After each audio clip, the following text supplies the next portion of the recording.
air, ya, bertanggung jawab terhadap pemberian air melalui saluran eh, induk, saluran primer ataupun saluran Mau sekunder. kemana? Heeh, ya, kita melihat di sini pengambilan itu pertama mungkin dari eh, gambar yang ini ya, coba.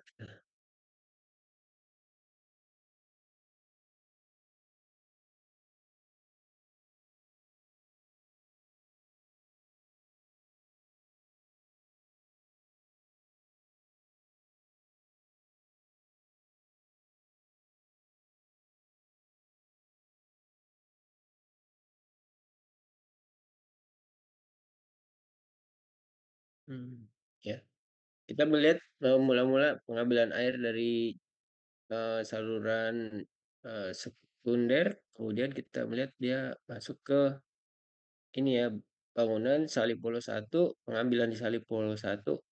Kalau kita dari mengikuti aliran dari hulu melihat ke di bangunan sadapnya, bangunan pengambilannya, kita melihat air yang dialirkan itu petak yang tersiernya itu ada di sebelah kanan sehingga disebut SP1 K. K itu kanan.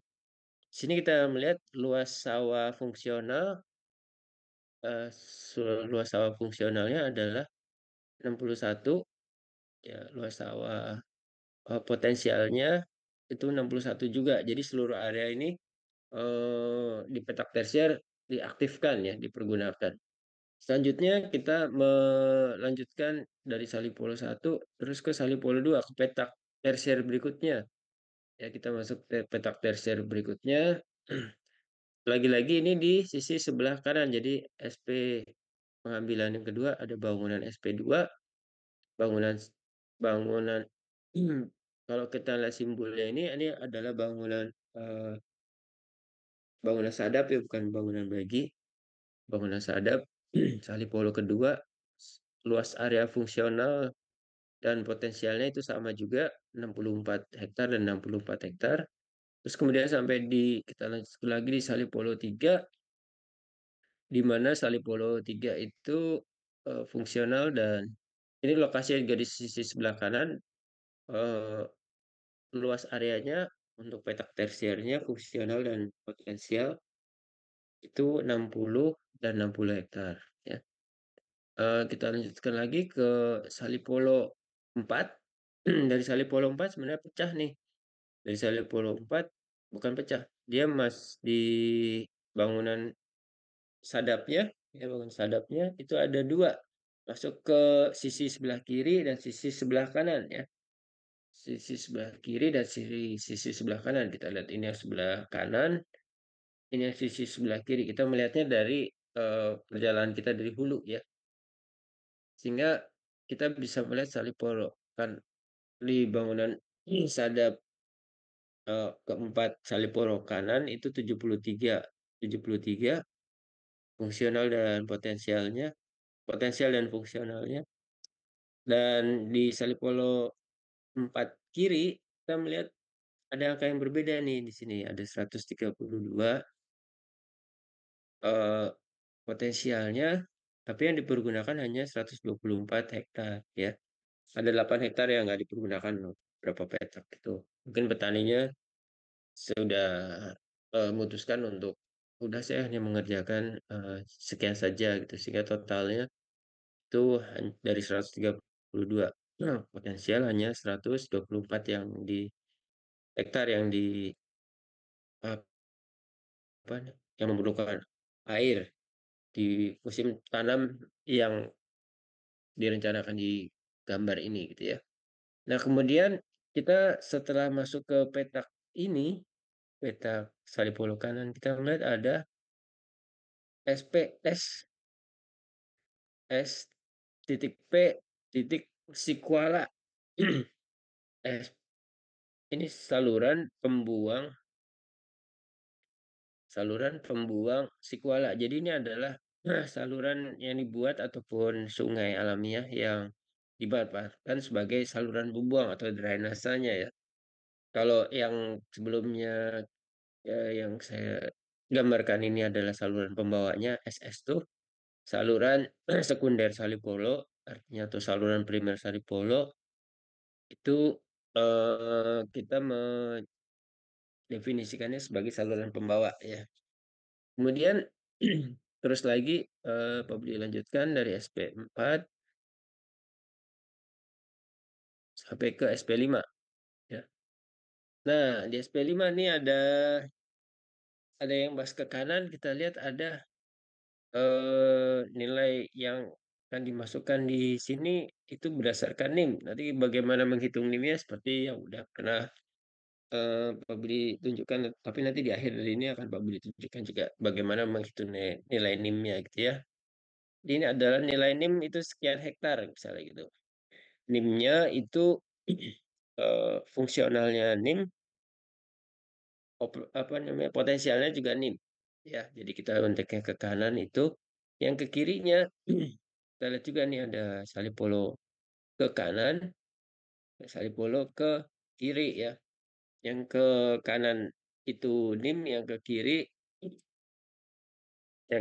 ada angkanya nih, potensial 50, fungsionalnya 50 juga.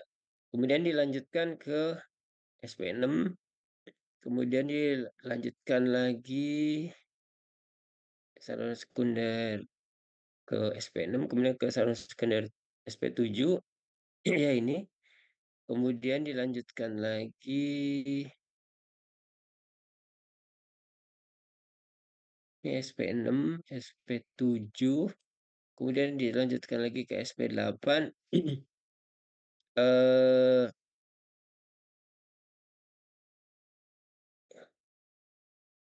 Susah nih ngeliat ini. 8, kemudian BSP 8, kemudian sampai ke BSP 9, ya, sampai ke BSP 9 dan sampai ke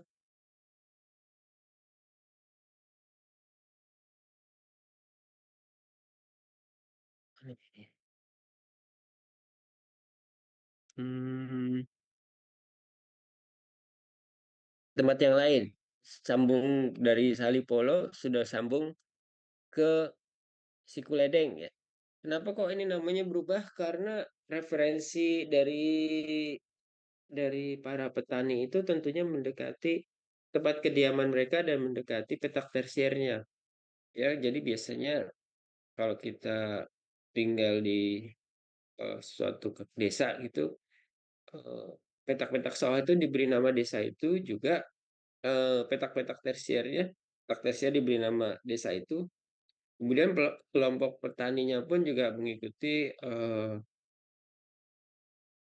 apa namanya, untuk mengajukan permohonan kebutuhan airnya per tiap 2 minggu, per eh, per setengah bulan ya, per 15 hari, baru 2 minggu, per 15 hari itu permintaannya diajukan melalui kepala desanya, ya. Sehingga kita melihat eh, dari Desa Salipolo, ya, dari SP1 ini akhirnya sampai di Desa Sikuledeng dia akan berubah namanya menjadi bangunan Sikuledeng, eh, bangun bangunan bagi saluran sekunder Sikuledeng, di mana pengambilan airnya di berubah namanya menjadi bangunan sekunder, bangunan sadap, maaf, Sikuledeng satu ya, satu.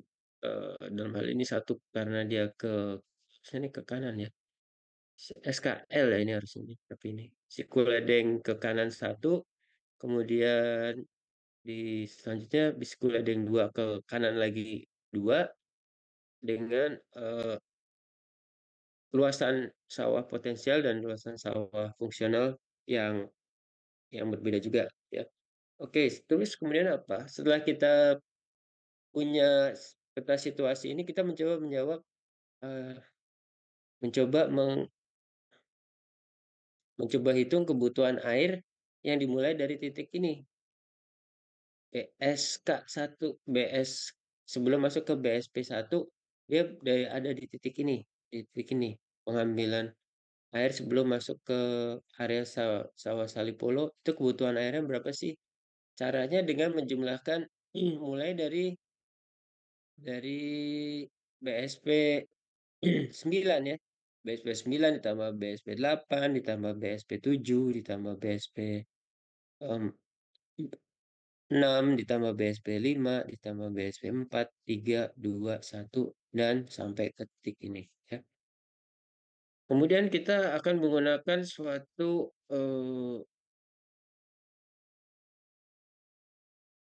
kebutuhan net flow requirement untuk menanam kebutuhan debit air,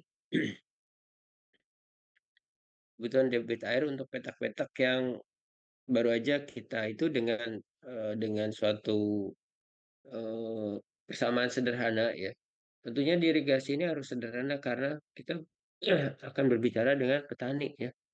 Jadi kalau kita berbicara dengan petani, kita bicara yang rumit-rumit, petaninya pusing nanti. Akhirnya malah nggak jadi minta air, malah marah ya. Jadi kita mengasumsikan kalau dia menggunakan airnya efisien, kebutuhan airnya itu kira-kira penanaman padi itu 1 liter per detik per hektarnya. Jadi kita punya sekian luas hektar, kita akan tahu kebutuhannya totalnya di titik yang paling pengambilan awal itu berapa berapa liter per detik gitu ya. Jadi kita punya luasnya misalnya sampai 1.000 hektar. 1.000 hektar kalau kita kalikan dengan ini berarti kita punya kebutuhan airnya adalah 1.000 liter per detik ya. Karena kita punya 1.000 hektar apabila kita punya nilai NFR-nya 1. Seringkali nilai NFR-nya tidak efisien ya. Ada yang bisa sampai 1,5, bisa sampai 1, sekian. Sehingga kita mengikuti standar dari Kementerian PUPR, head loss-nya berapa, energi loss-nya berapa, kemudian dari energi loss itu kita kalikan sebagai faktor dari kebutuhan air yang harus dipenuhi untuk petak-petak tersier yang baru aja Pak Budi sampaikan ya. Ini tadi kalau kita melihat peta situasi jaringannya, peta situasinya ya. Ada lagi satu lagi untuk area yang sama, kita akan menggunakan peta skema ya. Skema jaringan irigasi saluran sekunder untuk saluran sekundernya yang dipergunakan masih sama. Tentunya di sini kita lihat, oh iya, tadi dari BSK 5 ngambil ya. Kemudian dia masuk di BSP 1, BSP 2, 3, 4, 5, 6, 7, 8, 9 sampai 7 sampai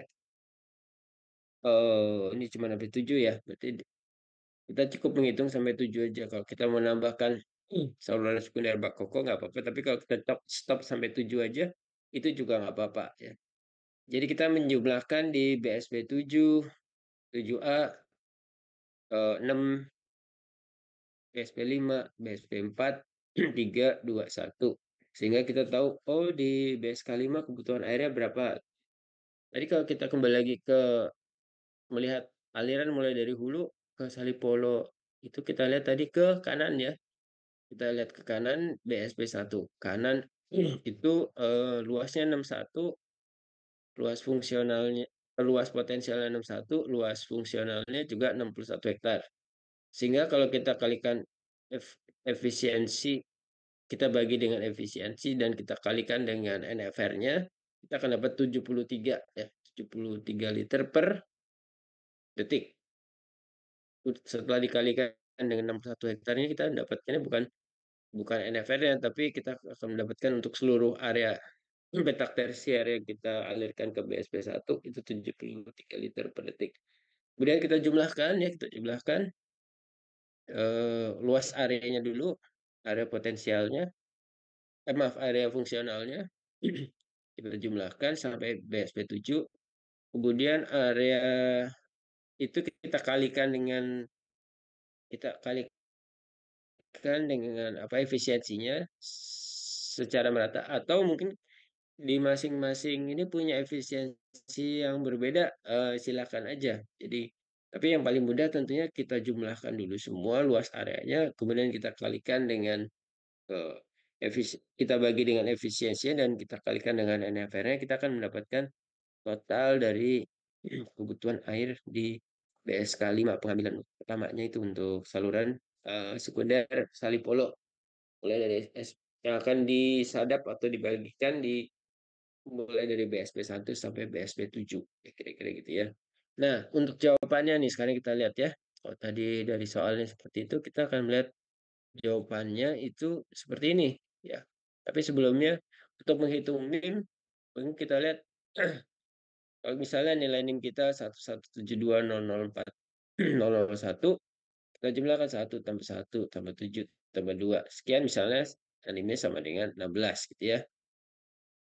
Jadi untuk area potensial di SP mulai dari yang menggunakan NIM itu tadi, SP5 kanan, itu area potensialnya NIM, area fungsionalnya juga NIM, itu sama dengan 16 ya. 16 tadi kita udah lihat NIM-nya. Itu jadi 16 hektar. Terus untuk soal nomor 2, sama juga tadi SP5 kanannya NIM, area fungsionalnya SP5 kanannya juga NIM, jadi 16. Ya, itu yang untuk soal nomor 2. Untuk soal yang nomor 3 dan nomor 4 juga kira-kira nanti apabila menggunakan NIM, nilai NIM-nya adalah eh,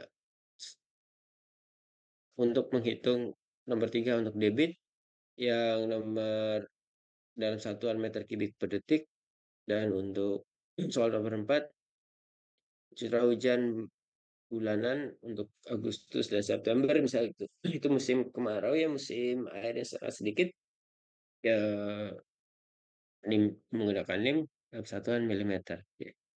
Nah, kemudian untuk menggunakan Excel, tentunya kita yang sering menggunakan Excel tahu bagaimana mengaktifkan fungsi-fungsi, misalnya fungsi rata-rata average untuk mulai dari kolom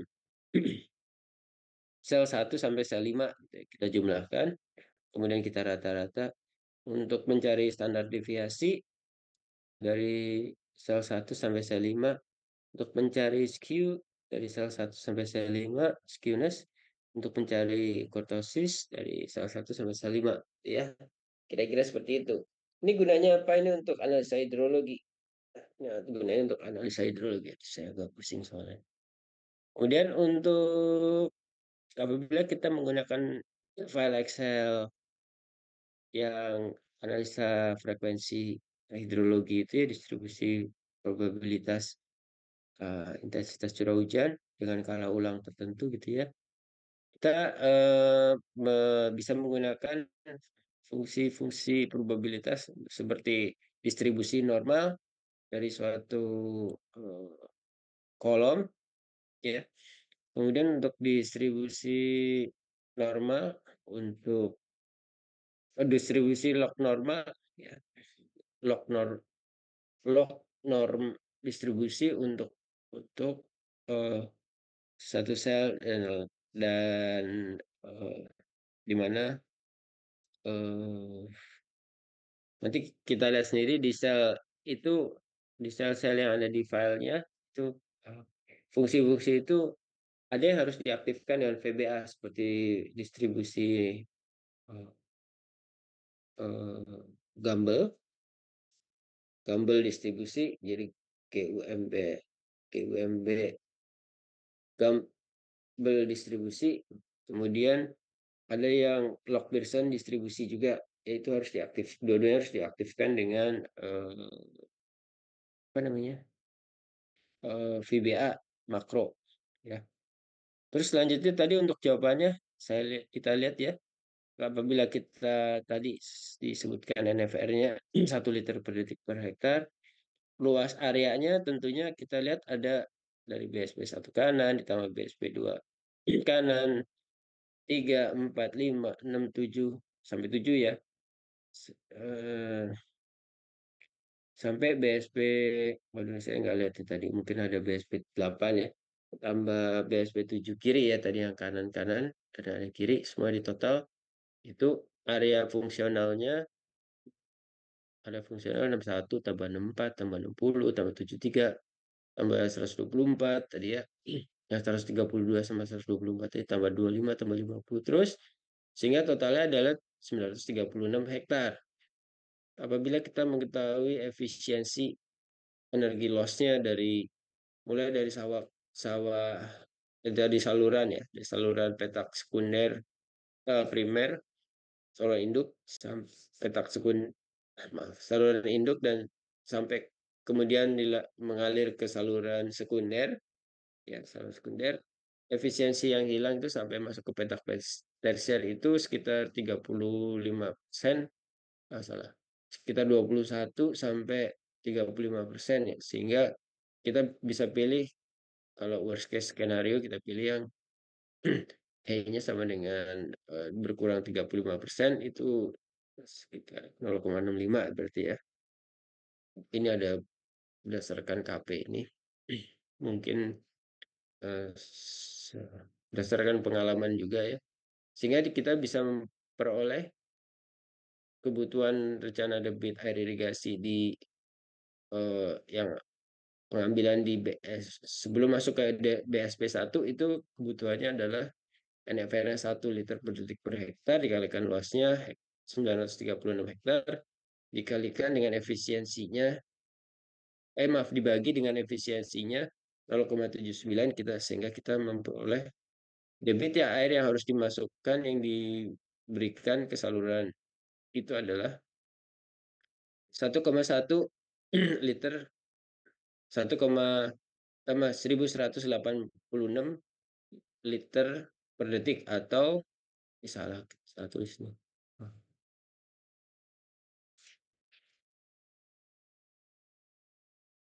No, 1,186 meter kubik per detik. Kira-kira seperti itu. Nah, untuk yang nomor 2 karena ini atasnya luasnya juga udah sama ya. Jadi kita eh,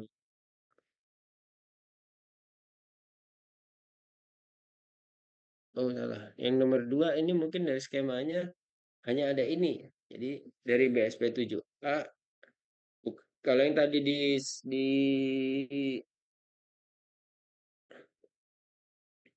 di layout salurannya itu ada yang BSP 8 tadi itu ternyata kalau yang di ini dari gambar tadi ternyata itu cuma sampai 7A ya 7A sampai BSP 1 kanan itu jadi setelah jumlah hanya maaf 765 hektar kemudian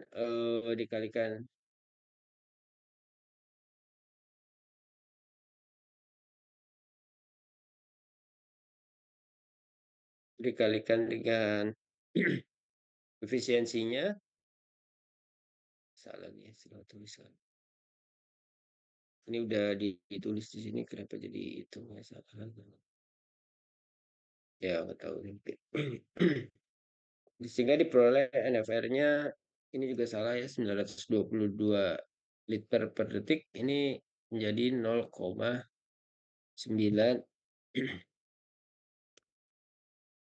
meter kubik per detik ya 0,9 meter kubik per detik. Ini nilainya udah full ya udah penuh nih. Jadi kita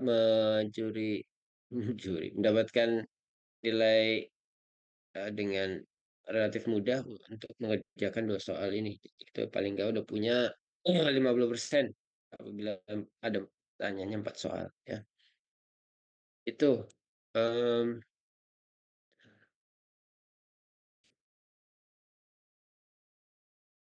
ya. Nah, kemudian untuk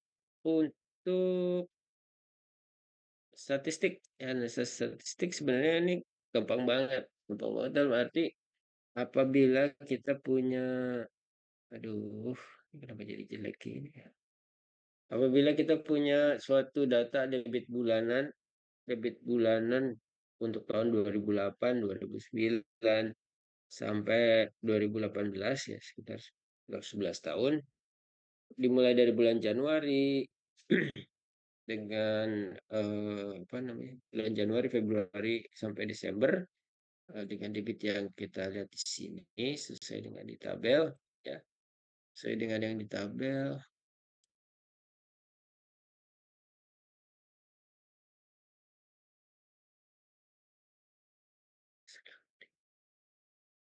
Sesuai dengan yang di tabel, kita melihat ada angka-angka di sini, kemudian debit bulanannya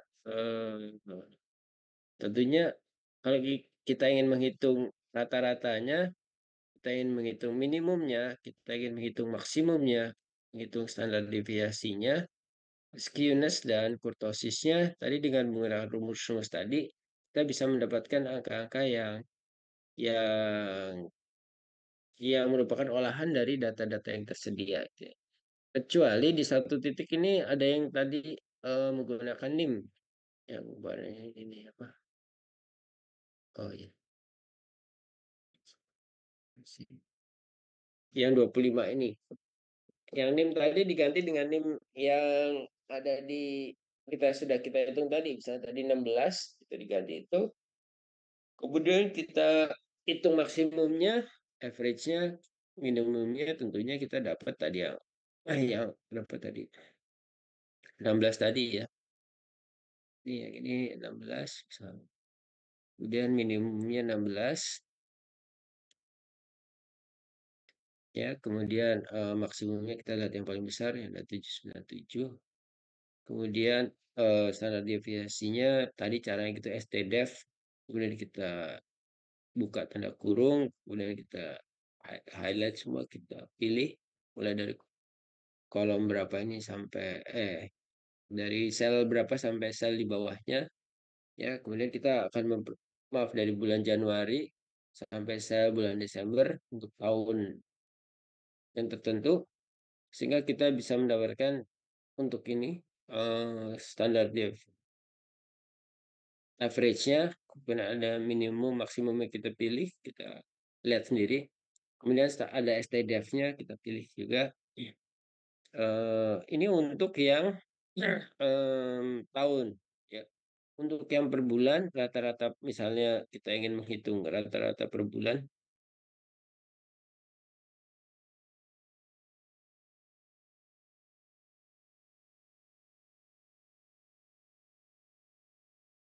Maaf Pak Budi, saya Hmm? belum absen, Indah belum absen. Oh ya, bentar ya. Pak.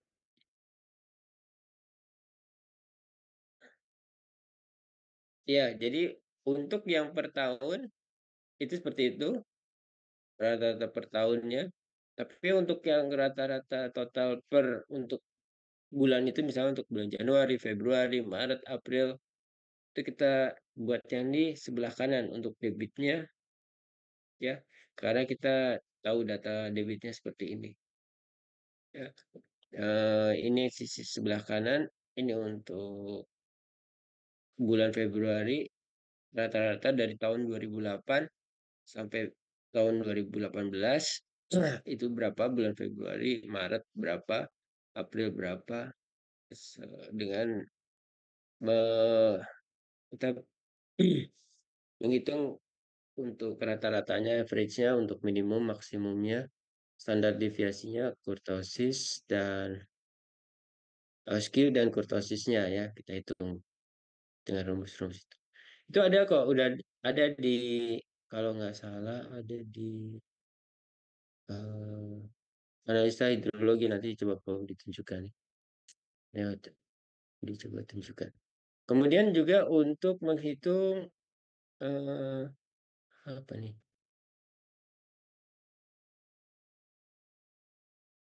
Untuk tahun yang berbeda 2010 eh,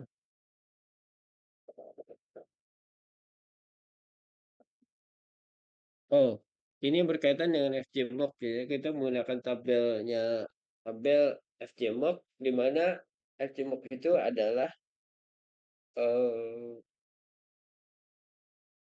FJMOC sendiri mengumpulkan data-data di sekitar Jakarta. Kalau coba menggunakan Jakarta sih, mana ya FJMOC ya?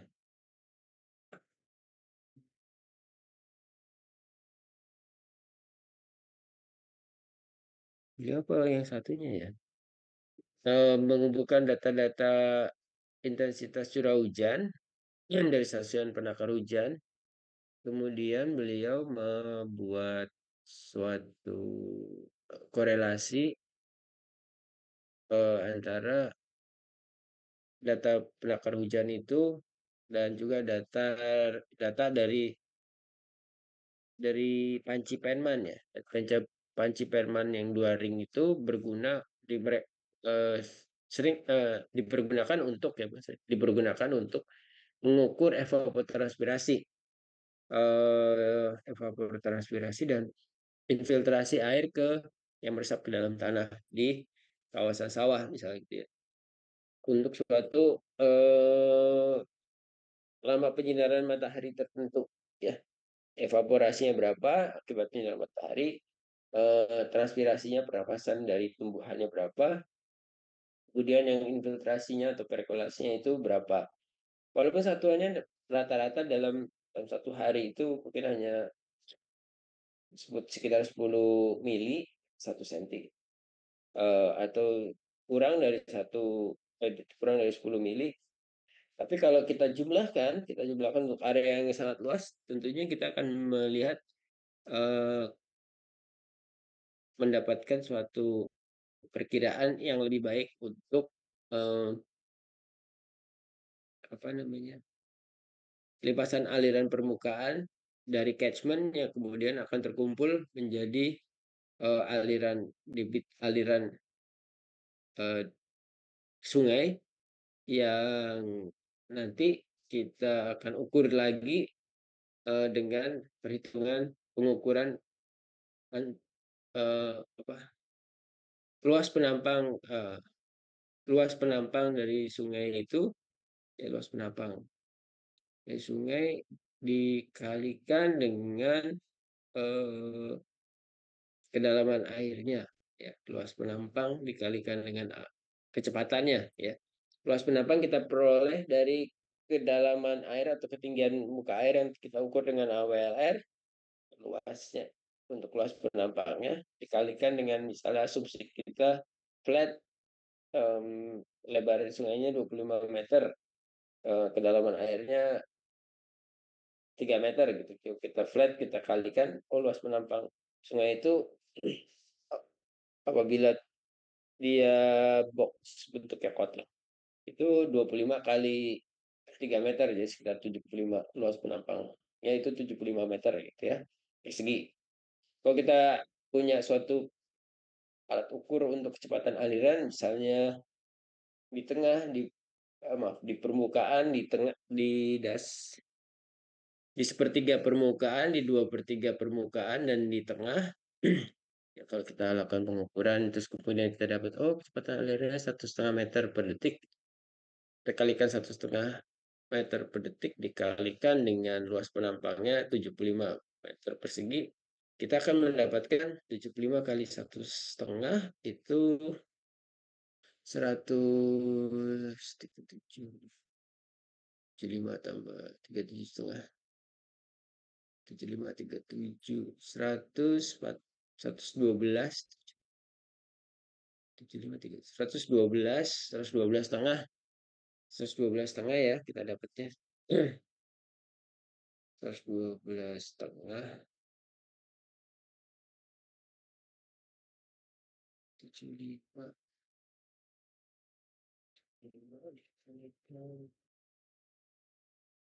setengah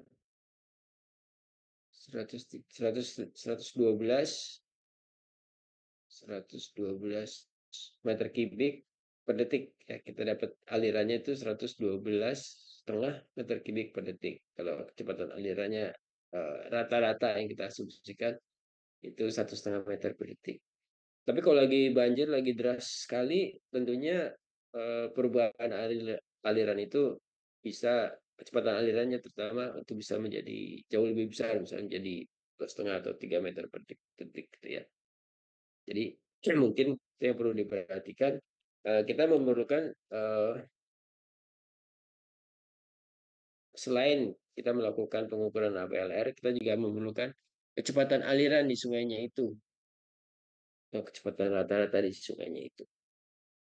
Nah, setelah kita dapatkan debitnya, setelah kita dapat debitnya, debit yang kita peroleh dengan menggunakan AWLR dan debit yang kita peroleh dengan menggunakan metode FJMOC ini, kita coba bandingkan, kita coba sandingkan ya di filenya FJMOC itu ada, kita bisa melihat kesesuaian antara pengukuran debit eh, dengan menggunakan AWLR ya dengan asumsi-asumsi yang baru saja Pak Budi jelaskan eh, dibandingkan dengan perhitungan debit dengan menggunakan FJMOC. Ya. Di sini nanti dari file FJMOC yang sudah kita lihat nanti coba Pak Budi lihat lagi kalau FJMOC sudah ada atau belum. Ya. Nah, jadi dari dari empat soal ini ya dari empat soal ini kira-kira akan mencakup materi dari UTS-nya ya, cukup materi dari UTS-nya. Mungkin gitu, nih Pak Budi karena agak pusing nih, mungkin nggak lama-lama sebentar Pak Budi akhiri di kelas ini. Tapi sebelumnya sebentar ya Pak Budi kembali ke presensi ya yang belum.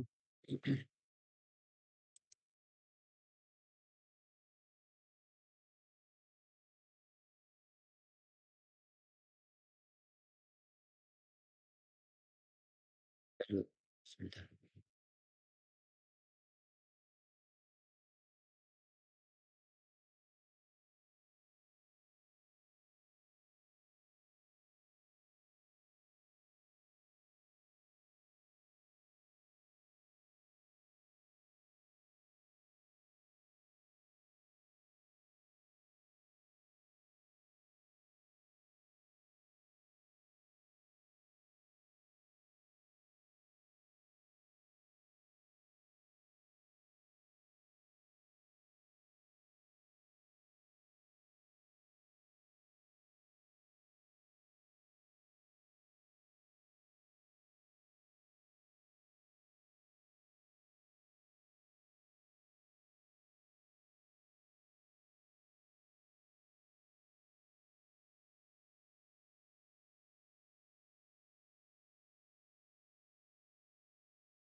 Bentar ya akademiknya lagi crash ini.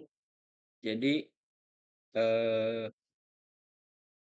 gak apa-apa nanti Pak Budi presentasikan. Tadi yang belum siapa aja? Salah, Pak. Endah, Oh Pak. salah, salah. Ya tadi Pak Budi udah presentasikan Endah, salah. Pak. Endah Oke, ya. terima kasih.